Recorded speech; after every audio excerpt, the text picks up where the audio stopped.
I'm a small business owner, so I don't need to say more.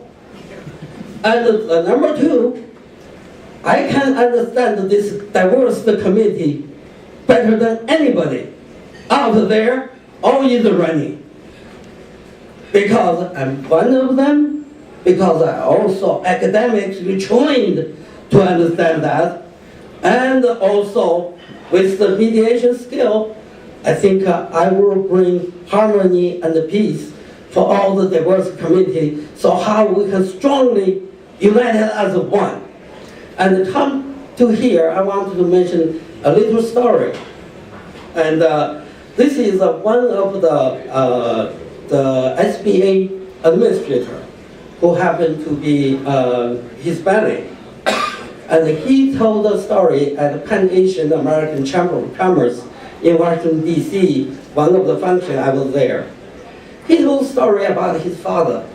His father was in St. Louis, Missouri, and it was way back at Reagan was president the first term.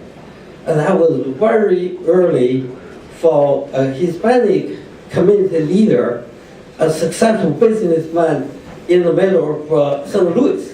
Because remember, this is not New Mexico, not Southern California. It's St. Louis, Missouri. Because of his success, President Reagan invited him to the White House.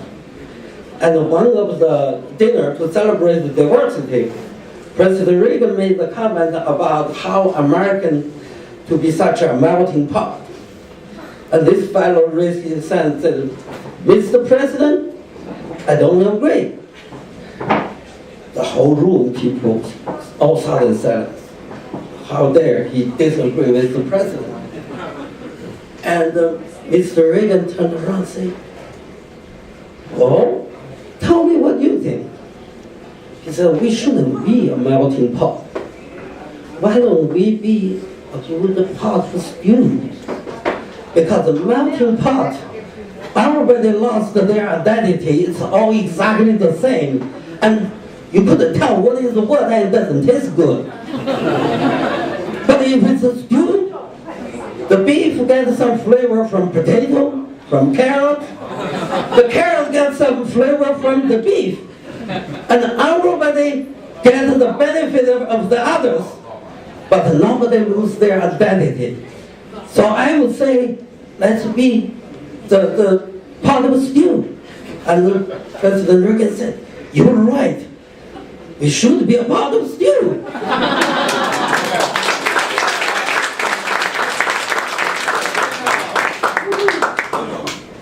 And let's come back to what I can do. Number one, because my background that naturally given, and it maybe used to be something that may be a liability in a way in politics, but now I think it's the great asset. And if you know the economy, how it goes, this world, one of the Indian gentlemen wrote a book called The Chindia Rising, and it's China and India combined, and he is one of the economists at Emory, the world-renowned economist, and he predict, and I guess nobody even disagree or doubt, the next 20 years, China and India going to play a much different role, and even right now we see, and one of those people, a lot of those people now in Washington D.C. bankrupted us, and who are they borrowing from? From China. And they just printed the bills. Guess who is paying the bill? Is the people in China.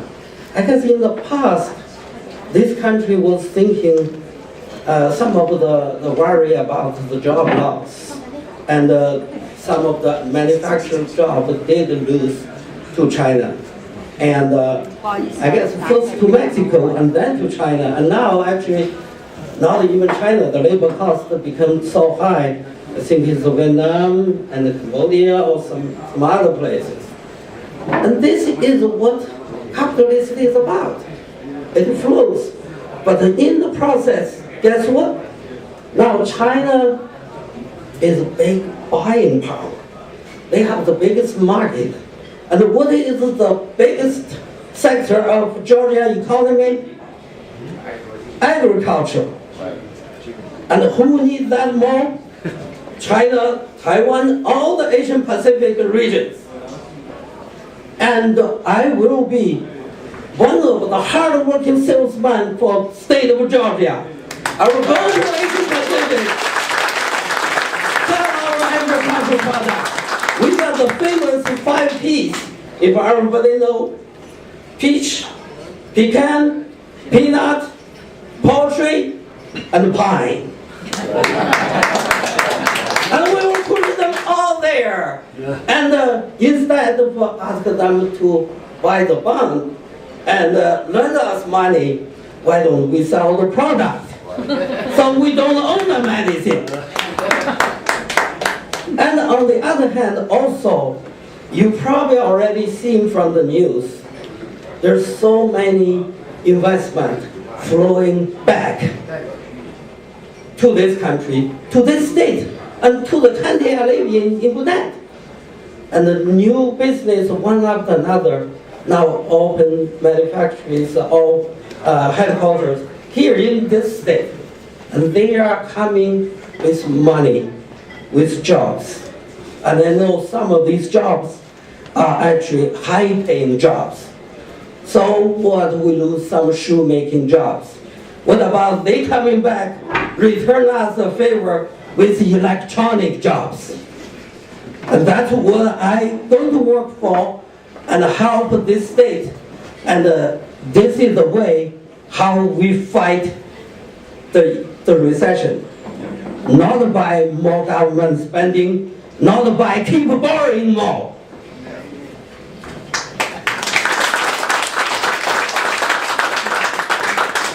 And